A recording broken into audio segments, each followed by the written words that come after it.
اور ان کے ساتھ امام حسین کی جسم مبارک کے پاس آ کر بیٹھ گیا، اور بعض کتابوں میں ہے کہ اس نے اپنے پیشانی کو امام حسین کے خون سے رنگ بھی لیا تھا۔ اور جیسے ہی لشکر کے گھوڑے امام حسین کے جسم مبارک کی طرف بڑھے، ابو الحارث کو دیکھ کر وہ بدک گئے اور ادھر ادھر دوڑنے لگ گئے، اور امام حسین علیہ السلام کا جسم مبارک پامال ہونے سے بچ گیا۔ لیکن کہیں روایات میں یہ بھی موجود ہے کہ کچھ گھوڑوں نے جسم مبارک کو رون بھی ڈالا تھا تاکہ امام حسین کی شناخت نہ ہو سکے۔ ناظرین، اگر مجھ سے کوئی غلطی ہو گئی ہو تو میں اس کے لیے معافی چاہوں گا۔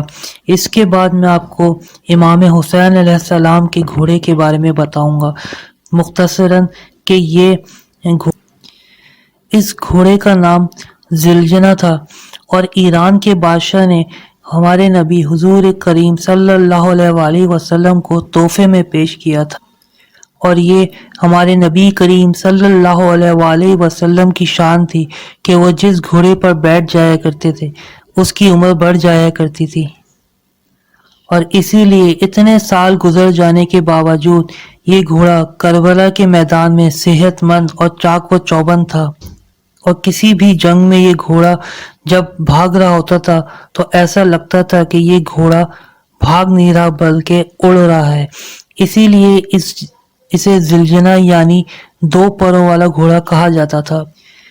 ایک مرتبہ امام حسین علیہ السلام اپنے نانا نبی کریم صلی اللہ علیہ وآلہ وسلم کے پاس تشریف لائے تو آپ صلی اللہ علیہ وآلہ وسلم اس گھوڑے کے پاس موجود تھے، اور وہاں کچھ صحابی بھی تھے۔ آپ صلی اللہ علیہ وآلہ وسلم بہت خوش ہوئے اور انہوں نے امام حسین علیہ السلام سے کہا کہ کیا تم اس گھوڑے پر بیٹھنا چاہو گے؟ تو امام حسین نے کہا جی ہاں نانا۔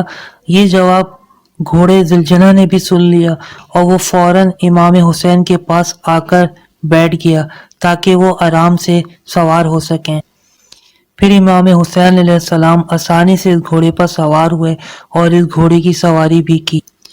یہ دیکھ کر آقا دو جہاں صلی اللہ علیہ وآلہ وسلم کی آنکھوں میں آنسو آ گئے، اور انہوں نے کہا کہ بیٹا، یہ وہی گھوڑا ہے جو عاشورے 10 محرم کے دن تمہاری مدد کرے گا۔ کربلا کے میدان میں زلجنہ نے امام حسین سے وہ محبت کری، وہ وفا کری کہ آج کے دور میں انسان تو سوچ بھی نہیں سکتے۔ ویورز، زلجنہ کے بارے میں یہ بہت مشہور ہے، بہت ساری روایات میں ہے، کتابوں میں ہے کہ جب لشکر یزید نے امام حسین علیہ السلام کا پانی بند کیا تو زلجنہ کو کئی بار موقع پانی پینے کا ملا، لیکن زلجنہ نے پانی نہیں پیا۔ 10 محرم کو امام حسین علیہ السلام جب گھوڑے سے نیچے گرے تو زلجنہ نے اپنی پیٹھ کے اوپر کئی نیزے کھائے، کئی تیر کھائے، اور آپ علیہ السلام کے سامنے ڈھال بن کر کھڑا ہو گیا۔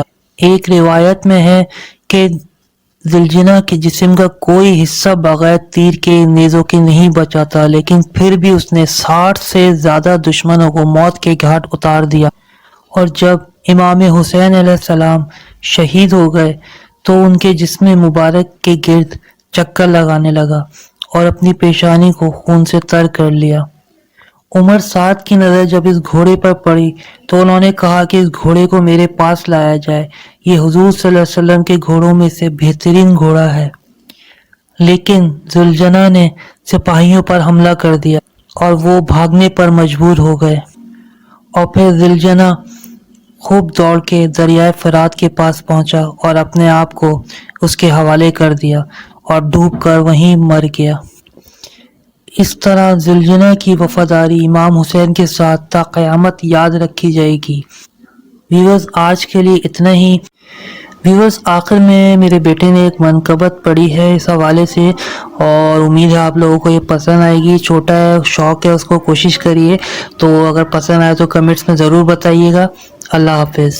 ایک زمانہ بولا کہ میں پانی بند کر دوں گا، حسین بولے میں اس پر بھی صبر کر لوں گا، شمر بولا میں حاکم ہوں، میں جبر کرتا ہوں، حسین بولے میں سید ہوں، میں صبر کرتا